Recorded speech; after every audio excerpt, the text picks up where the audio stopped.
다니엘 6장 1절에 14절. 자, 제가 1절 읽고 여러분들 2절 번갈아가면서 말씀을 교독합니다. 다리오가 자기의 뜻대로 고관 120명을 세워 전국을 통치하게 하고 또 그들을 위해 총리 셋을 두었으니 다니엘이 그 중에 하나이다. 이는 고관들로 총리에게 자기의 직무를 보고하게 하여 왕에게 손해가 없게 하려 함이었더라. 다니엘은 마음이 민첩하여 총리들과 고관들 위에 뛰어남으로 왕이 그를 세워 전국을 다스리게 하고자 한지라. 이에 총리들과 고관들이 국사에게 하여 다니엘을 고발할 근거를 찾고자 하였으나 아무 근거 아무물도 찾지 못하였으니 이는 그가 충성되어 아무 그릇됨도 없고 아무 허물도 없음이었더라. 그들이 이르되 이 다니엘은 그 하나님의 율법에서 근거를 찾지 못하면 그를 고발할 수 없으리라 하고 이에 총리들과 고관들이 모여 왕에게 나아가서 그에게 말하되 다리오 왕이여 만충당하옵소서.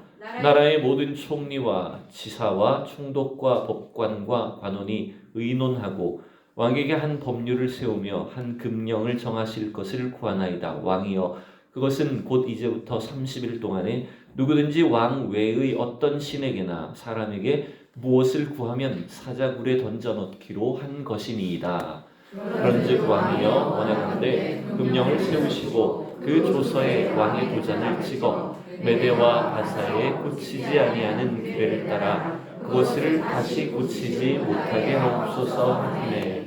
이에 다리오 왕이 조서에 왕의 도장을 찍어 금령을 내니라.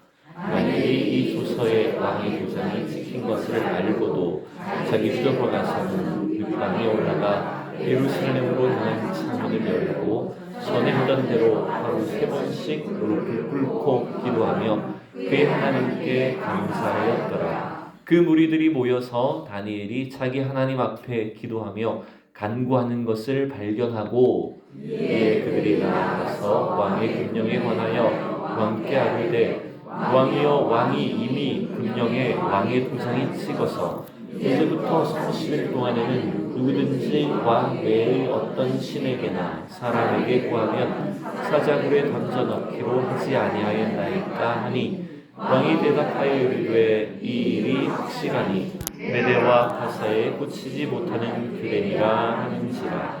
그들이 왕 앞에서 말하여 이르되 왕이여 사로잡혀온 유다 자손 중에 다니엘이 왕과 왕의 도장이 찍힌 금령을 존중하지 아니하고 하루 3번씩 기도하니 하나이다 하니 왕이 이 말을 듣고 그로 말미암아 심히 근심하여 다니엘을 구원하려고 마음을 쓰며 그를 건져내려고 힘을 다하다가 해가 질 때에 이르렀다. 아멘.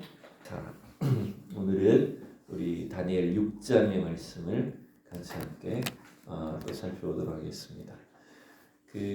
우리가 다니엘서 6장은 아마 다니엘서 중에서 제일 잘 아는 성경일 겁니다. 그렇죠? 그래서 다니엘이 사자굴에 떨어졌다가 하나님께서 그 사자굴 속에서 다니엘을 구원해 주신 가장 유명한 사건이죠. 이 다니엘서를 보면 3장과 6장이 굉장히 유사한 것을 우리가 알 수 있습니다.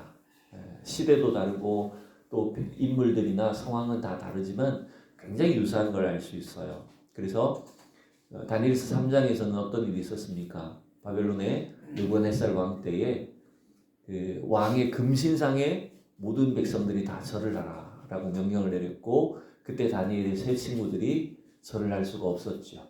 그래서 그들이 어떻게 됩니까? 결국은 이제 풀무불에 던져졌다가 살아남은 사건.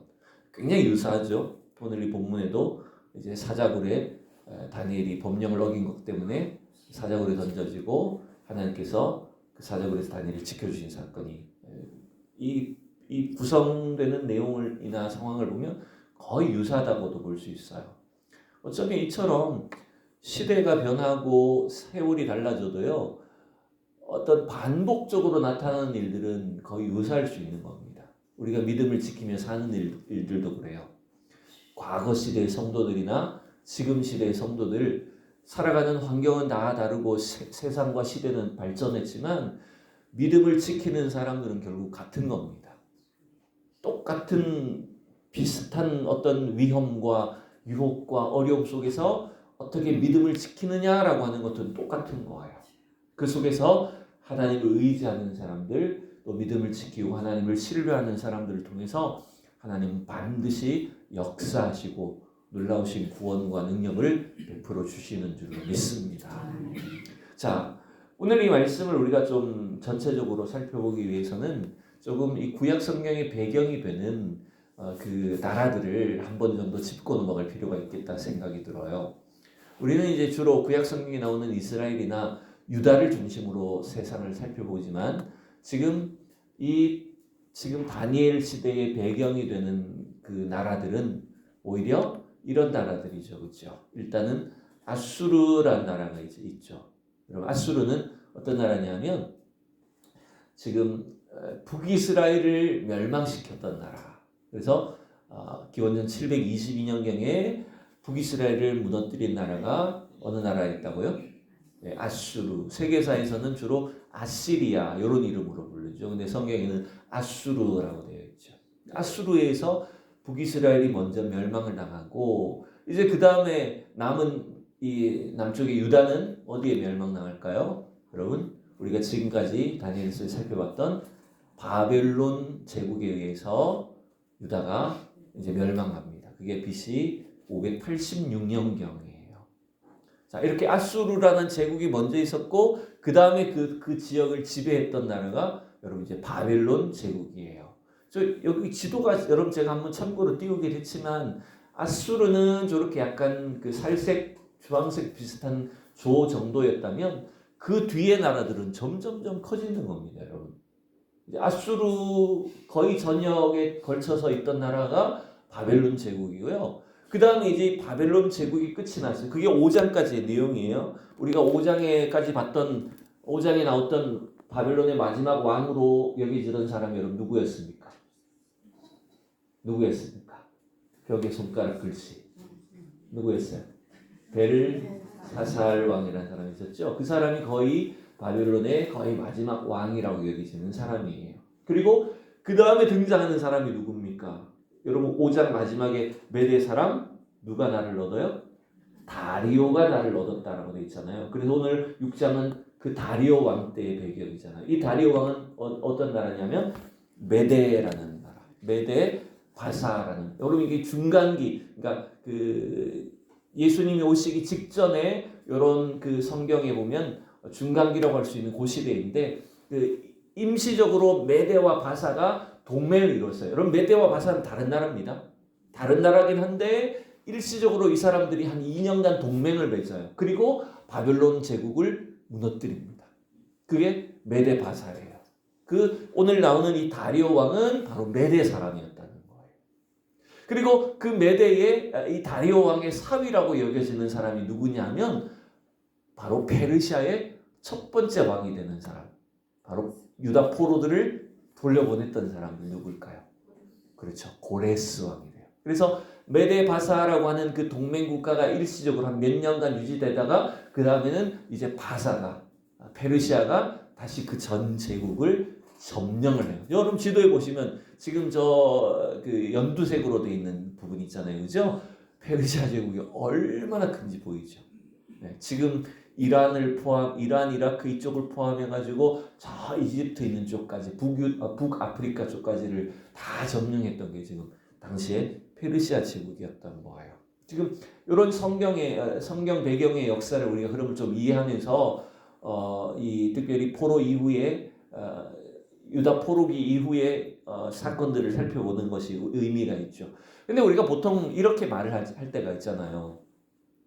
예레미야 선지자 예언을 따라서 유다의 포로가 70년 만에 이제 돌아온다. 그래서 바벨론 포로들이 돌아온다. 이런 말을 하잖아요. 그죠? 근데 엄밀하게 말하면 바벨론에서 돌아오는 게 아니라 어디서 돌아오는 겁니까? 그렇죠. 페르시아에서 돌아오는 거죠. 페르시아의 첫 번째 왕이었던 고레스가 포로를 돌려보내준 거니까 정확하게 말하면 페르시아에서 포로가 돌아오는 거예요. 근데 보통 우리는 이제 바벨론 때에 잡혀 있었던 포로들이니까 바벨론 포로들이 돌아온다 이렇게 이제 표현을 하는 것이지만 정확하게 말하면 페르시아에서 포로가 돌아오는 것이다. 이렇게 이해하는 것이 정확하다고 생각이 들어요. 자, 그럼 이제 오늘 본문을 좀 보면서 우리가 잘 아는 내용이지만 조금만 더 상세하게 이 6장의 상황을 살펴보도록 하죠. 자, 1절, 2절을 먼저 봅시다. 1절, 2절 같이 읽어요. 다리오가 자기의 뜻대로 고관 120명을 세워 전국을 통치하게 하고 또 그들을 위해 총리 셋을 두었으니 다니엘이 그 중에 하나이라. 이는 고관들로 총리에게 자기의 직무를 보고하게 하여 왕에게 손해가 없게 하려 함이었더라. 자, 지금 여기 바벨론 제국도 참 크다라고 했지만 여러분이 메데 바사 제국도 굉장히 큰 나라죠, 그죠? 그 바벨론 제국을 거의 그대로 다 이어받았으니까 지금 고관이 몇 명이에요? 전국을 다스리는 고관이 몇 명이 세워졌다는 거예요? 120명. 이 말은 무슨 말이냐면 도가 120개 도라는 말이에요. 전국을 120개 도로 나누어서 그 120개 도지사들을 각각 세워서 통치하게 했는데 그 중에 또 총리를 몇 명을 두었어요? 그렇죠. 3사람의 총리를 두었고 다니엘은 그 중에 1명이었어요. 근데 여러분 참 이게 신기한 것이 뭔지 압니까? 우리가 1절, 2절 읽으면서 참 의아하다고 생각이 들 만한 것은 뭐냐면 이 새로운 나라가 바뀌었잖아요, 여러분. 정권이 바뀐 정도가 아니에요. 완전히 나라, 제국이 바뀌었어요. 그런 새로운 나라의 왕이 세워졌어요. 그런데 이 새로운 나라의 왕이 누구를 총리로 등용한 겁니까? 이전 국가에 그것도 포로 출신의 다니엘이라는 한 사람을 80 노인이 된 사람을 자기 나라의 총리 중에 한 사람으로 세운 거예요. 여러분 이거 굉장히 파격적인 일이고 이상한 일 아닙니까? 네. 여러분 아무 지금 느낌이 없어요. 근데 이건 굉장히 파격적인 겁니다. 멸망한 나라의 사람을 여러분 총리로 자기 나라에 지금 총리로 세워가지고 그 사람을 믿고 신임한다는 게 얼마나 놀라운 일입니까? 왜 그랬을까요, 여러분? 이 성경에 그럼 이런 질문부터 나와야 되는 거죠. 왜 다리오 왕은 이 다니엘을 자기 나라의 총리로 세웠을까요? 일단 3절이 어느 정도는 그 이유를 설명해 주는 것 같긴 합니다. 그죠? 다니엘은 마음이 민첩하여 총리들과 고관들을 위해 뛰어났다라고 되어 있어요. 여러분 이게 이런 것 같아요. 지금 다리오가 메데 바사 새로운 나라의 왕이 바빌론 제국을 흡수했지만 실제적으로는 이 모든 도지사들이나 관리들을 싹 물갈이한 게 아닌 것 같아요. 그죠? 어떨까요? 이전에 도지사들이나 관리들을 어떻게 했을까요?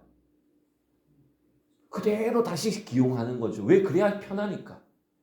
그 넓은 지역을 잘 아는 사람들을 그대로 기용을 해서 자기가 맡겨 놓는 거예요. 그러니까 다니엘도 일단 그런 사람일 경우가 가능성이 높죠. 그런데다가 다니엘이 더 어때요?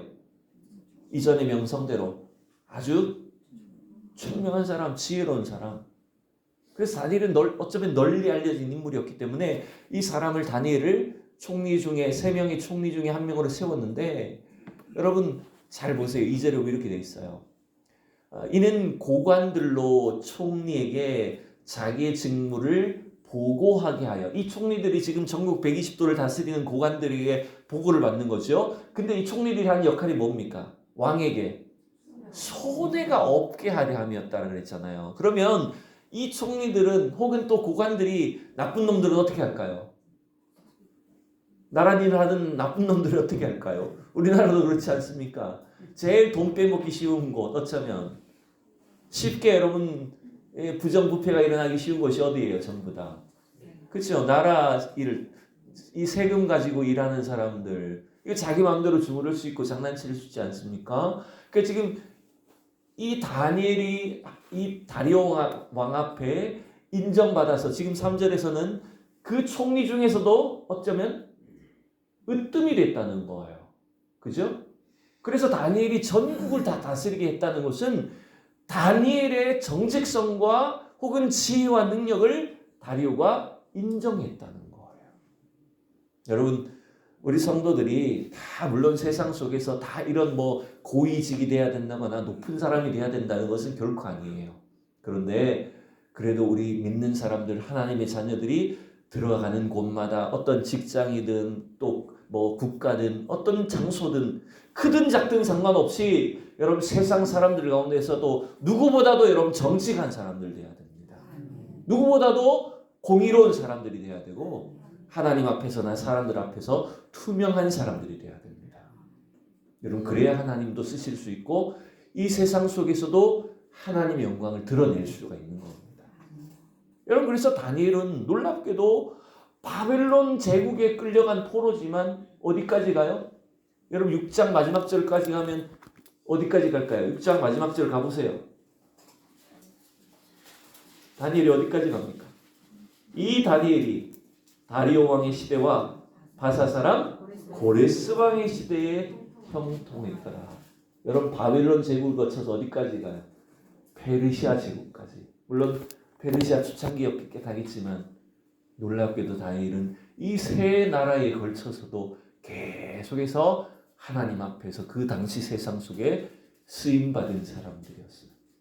하나님의 영광을 돌리는 백성이 된 겁니다. 여러분 이런 하나님의 은혜와 지혜가 저와 여러분에게 있기를 축원합니다. 그러려면 여러분 우리가 실력도 있어야 되고요. 지혜도 필요하고요. 은혜도 필요합니다. 이러한 일들이 특별히 우리 성도들 가운데 넘칠 수 있기를 축원합니다. 그런데 항상 하나님의 백성들이 이렇게 잘 나가면 어떤 사람들이 생기기 마련입니까? 3장에서도 그렇겠지만 그렇죠? 시기 질투하는 사람들이 생기죠. 자기들보다 못한 것 같은데 유다 포로 출신인데 와가지고 막 자기 나라 총리하고 있으니까 얼마나 저 얄밉겠어요. 그래서 이 시기하는 사람들이 샅샅이 조사를 하지 않겠어요? 다니엘의 비리가 없을까? 다니엘의 어떤 숨겨놓은 여자가 없을까? 어디 숨겨놓은 자식은 없을까? 비자금은 있지 않을까? 온갖 것을 다 탈탈 털어서 다니엘을 조사했을 거예요. 근데 하나도 다니엘을 이 걸만한 것이 나오질 않는 거죠. 그러다 보니까 이제 이 사람들이 어떤 벌을 씁니까? 5절에 보면 다니엘을 걸만한 건 이거 하나밖에 없다는 거예요. 자 보세요. 그들이 이르되 이 다니엘은 그 하나님의 율법에서 근거를 찾지 못하면 그를 구할 수 없다. 다니엘을 걸 수 있는 건 뭐밖에 없어요? 그의 신앙밖에 없어요. 다니엘의 저 신앙을 공격하면 저걸 우리가 무너뜨리면 이 다니엘을 이길 수 있을 거다. 이렇게 생각하는 거죠. 그래서 이 사람들이 찾아낸 것이 뭡니까? 3장에서도 느부갓네살 왕의 금신상에 절을 하는 법을 만들어냈던 것처럼 여기도 마찬가지죠. 어떤 법을 만들어내요? 30일 동안 그 다음 성경을 볼까요?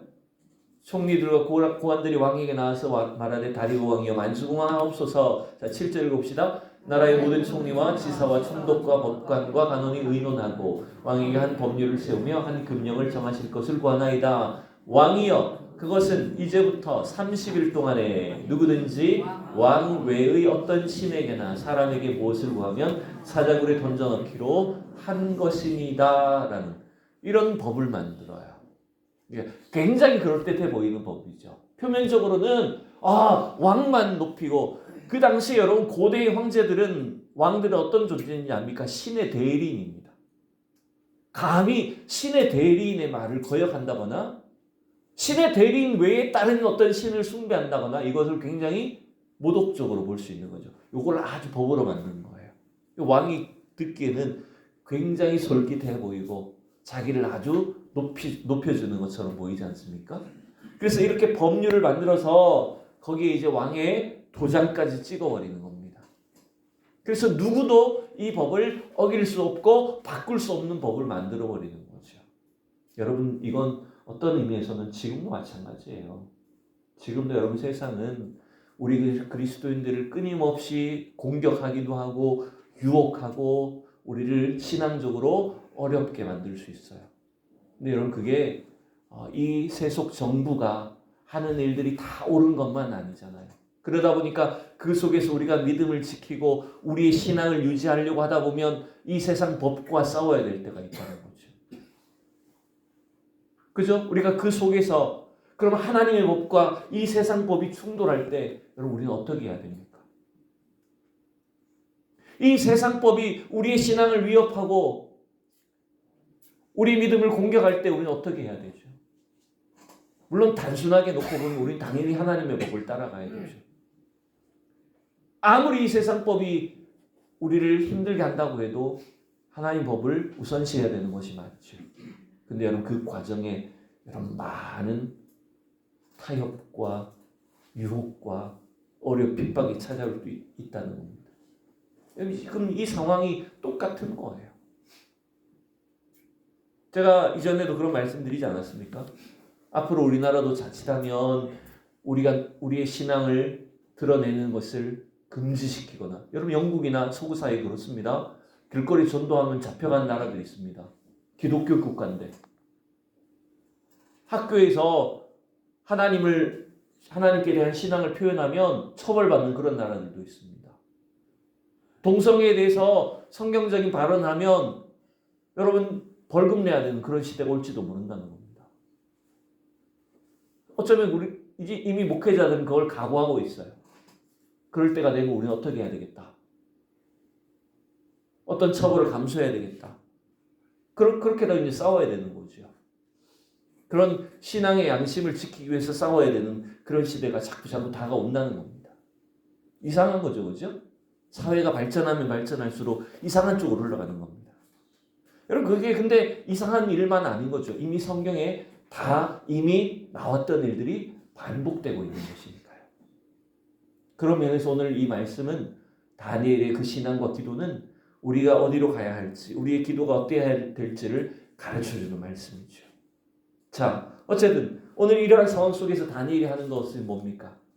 오늘 10절을 중심으로 마지막 말씀을 살펴볼게요. 10절 같이 읽읍시다. 시작. 이 조서에 왕의 도장이 찍힌 것을 알고도 자기 집에 돌아가서는 윗방에 올라가 예루살렘으로 향한 창문을 열고 전에 하던 대로 하루 3번씩 무릎을 꿇고 기도하며 그의 하나님께 감사하였더라. 아멘. 여러분 다니엘은 지금 이 총리와 고관들의 음모로 자기를 치려고 하는 것을 알고 있어요. 그리고 그 조서가 반포가 되었고 또 그것이 자기를 노리는 것이라는 걸 알고 있죠. 그리고 이미 자기를 감시하는 사람들이 다니엘이 기도하기만 하면 잡아가려고 한다는 것을 충분히 알고 있어요. 그러면서도 이제 전에 하던 대로 하루 3번씩 기도했다라고 되어 있어요. 자, 오늘 저는 이 10절에 나오는 다니엘의 기도를 조금 마지막으로 중점적으로 살펴보도록 할게요. 자, 우선 우리가 이 다니엘을 통해서 살펴봐야 될 것은 뭐냐면 첫 번째는 기도의 초점을 봐야 됩니다. 기도의 초점이 어디에 향해 있을까? 우선 10절을 다시 보시면 여러분 이렇게 되어 있어요. 다니엘이 이소세 왕의 도장이 찍힌 걸 알고도 자기 집에 돌아가서 윗방에 올라가 예루살렘을 향한 창문을 열고, 왜 예루살렘을 향해서 창을 열고 기도했을까요? 네. 이슬람 사람들은 어디를 향해서 엉덩이를 들고 기도한다 그러죠? 이슬람 사람들 네, 메카를 향해 기도한다 그래요. 이슬람 사람들도요 기도하는 방향이 정해져 있습니다. 모르시죠? 우리 안 가봤으니까. 이슬람 사람 전 세계 어디에 있어도 항상 한 가지 방향을 향해서 기도합니다. 그게 어디에는 메카예요. 그게 자기들의 성지. 이슬람의 성지인 메카, 메디나 있잖아요. 그 메카를 향해서 기도하는 거예요. 근데 지금 어떤 면에서는 비슷해 보이지만 다니엘이 예루살렘을 향해서 창문을 열고 기도했다는 것은 단순히 어떤 방향을 말하는 것만 아닐 거예요. 미신적으로 어떤 미신적인 어떤 생각으로 기도한 건 절대 아니에요. 왜냐하면 이 예루살렘을 향해서 기도한다는 것은 주님의 약속이 담겨 있는 거죠. 열왕기상에서 이 솔로몬 왕이 성전을 건축하고 나서 하나님께서 솔로몬에게 어떤 약속을 주셨을까요? 솔로몬이 기도할 때 성전을 향해서 기도할 때 하나님 이런 복을 주실 거라는 걸 약속하셨어요. 그때 주셨던 약속들이 뭘까요? 심지어 나라를 잃고 포로로 끌려갔다고 할지라도 예루살렘에 있는 성전에 계신 하나님을 향해서 기도하면 하나님께 어떻게 하시겠다고요? 구원해 주시겠다고 약속해 주셨어요. 결국 다니엘이 예루살렘을 향해 기도한 것은 뭘 위해 기도한 걸까요? 지금 자기가 잡혀갈지 모르니까 하나님 날 도와주세요. 이거 기도한 걸까요? 물론 그것도 기도해야 되겠지만 다니엘이 매일 그렇게 예루살렘에 기도했던 목적은 뭘까요? 누굴 위해 기도한 겁니까? 기도의 목적과 초점은 뭡니까? 하나님의 구원을 위해서예요. 자기 일신상의 성공이나 안위를 위한 것이 아니었어요.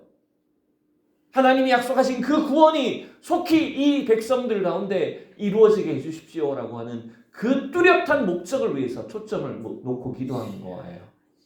여러분, 오늘도 우리 성도들이 기도하는 이유가 이처럼 중요한 겁니다. 우리가 단순히 내가 지금 현재 필요한 것, 내가 지금 겪고 있는 어려움만을 위해서 기도하는 것이 아니잖아요. 우리 성도들이 기도가 있기 때문에 하나님이 약속하신 구원이 이 땅 가운데 이루어지는 거예요, 여러분.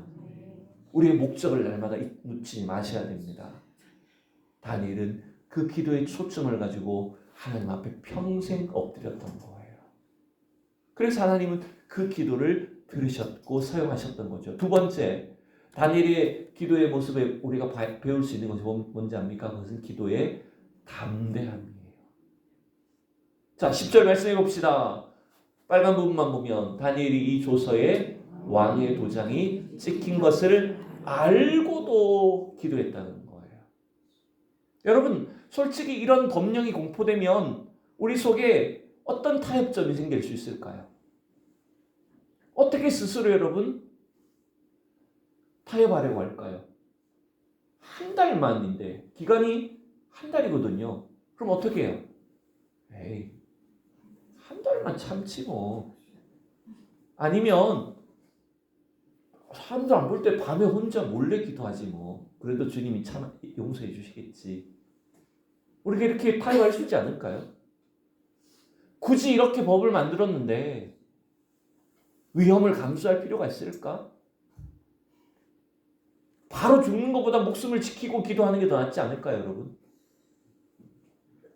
여러분, 이런 타협이 얼마든지 생기기 쉽지 않을까요? 여러분, 이런 일들은 여러분 멀리 있는 것만 아니에요.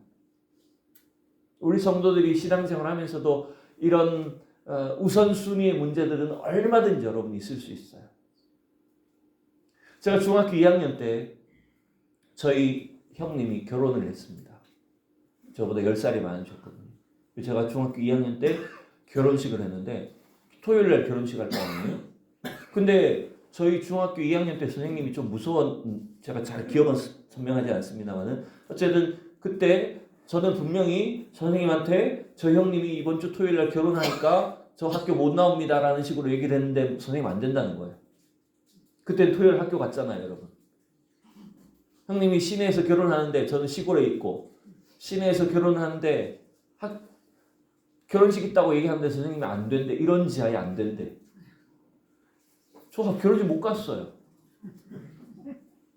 그러니까 그때는 최소한 그때는 어때요?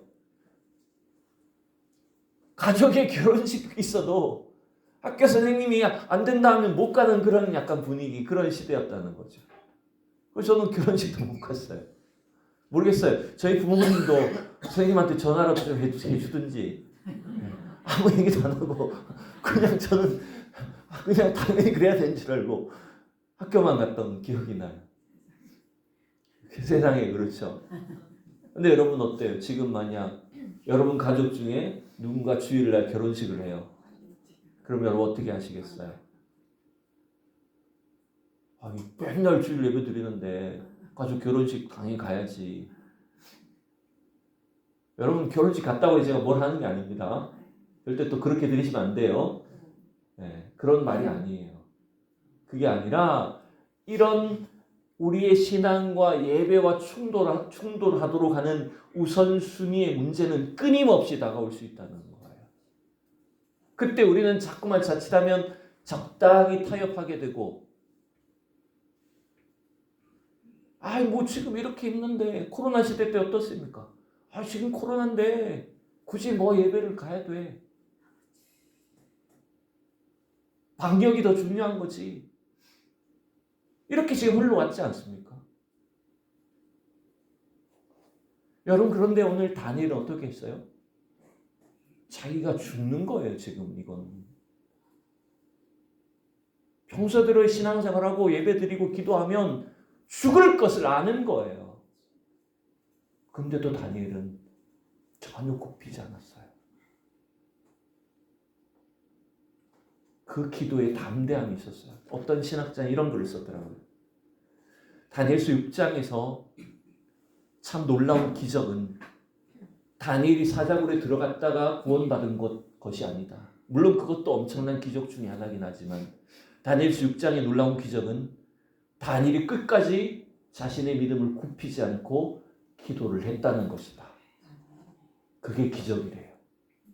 여러분 기도하는 사람에게 이 담대함을 하나님 주시는 줄로 믿습니다. 여러분 그래서 우리가 기도하면서 더 의지를 가지고 담대함을 가지고 구해야 되는 거예요. 왜 그렇습니까? 지금 말하자면 굴 속에 있는 사자들만이 다윗을 삼키려고 하는 게 아니잖아요. 실제 사자들은 어디에 있습니까? 실제 사자들은 다윗 주변에 지금 수많은 사람들, 수많은 고관들, 총리들이 전부 다 사자같이 다윗을 삼키려고 달려들고 있어요. 그 속에서 기도의 손을 놓지 않았던 것. 거기에 하나님 은혜를 주셨던 것이 여러분 기적이라는 거예요. 여러분 우리에게 하나님 이런 신앙과 은혜와 복을 주시기를 원합니다. 여러분 그래서 담대히 기도하셔야 돼요. 절대로 여러분 나약해지지 말고 굴복하지 않고 담대히 기도할 수 있는 저와 여러분 될 수 있기를 축원합니다. 세 번째, 오늘 다니엘을 통해서 배울 수 있는 세 번째는 이거예요. 기도의 일관성을 배워야 돼요. 다시 10절 말씀을 보면 어때요? 다니엘의 기도의 모습을 보면 전에 하던 대로 하루 3번씩이라고 해요. 여러분 물론 이 하루에 3번씩이라는 기도의 습관을 따라하라는 것은 아닙니다. 근데 이 다니엘의 기도는 보면 뭐예요? 늘 기도로 일관된 삶. 그의 신앙생활이 그의 매일 일상의 삶 속에 얼마나 일관되게 유지되고 있는가라고 하는 것을 볼 수 있는 거죠. 여러분 습관적인 신앙생활이 되는 건 별로 좋지는 않습니다. 그러나 우리의 믿음과 신앙이 내 삶의 습관화가 되어야 되는 겁니다. 어떤 타협이 오거나 위협과 유혹이 찾아올 때 여러분 우리의 이 일관된 신앙이 능력이 있습니다. 여러분 내가 일관되게 신앙생활하는 것이 어떤 여러분 내 삶을 흔들어 놓고 방해하고 유혹하는 일들이 찾아온다고 해도 나는 그냥 하는 대로 하는 건데 여러분 이게 힘이 있는 거예요. 네. 이게 여러분 우리의 신앙을 쭉 유지할 수 있게 해주고 웬만한 어떤 유혹이나 공격이 찾아와도 잘 흔들리지 않는 여러분 능력이 있게 되는 거죠. 자 이제 네 번째입니다. 마지막 네 번째는 뭘까요? 기도의 자세를 우리가 배울 수 있어요. 다시 10절을 봅시다. 자, 특별히 다니엘 기도의 자세가 뭡니까? 무릎을 꿇고 기도하며 그의 하나님께 감사했다. 여러분 제가 전에도 말씀드린 적이 있는지 모르지만 유대인들의 기도 자세는요 주로 무릎을 꿇지 않습니다. 여러분 무릎을 꿇고 기도하는 것은 굉장히 독특한 상황, 굉장히 절박한 상황이게 하는 거예요.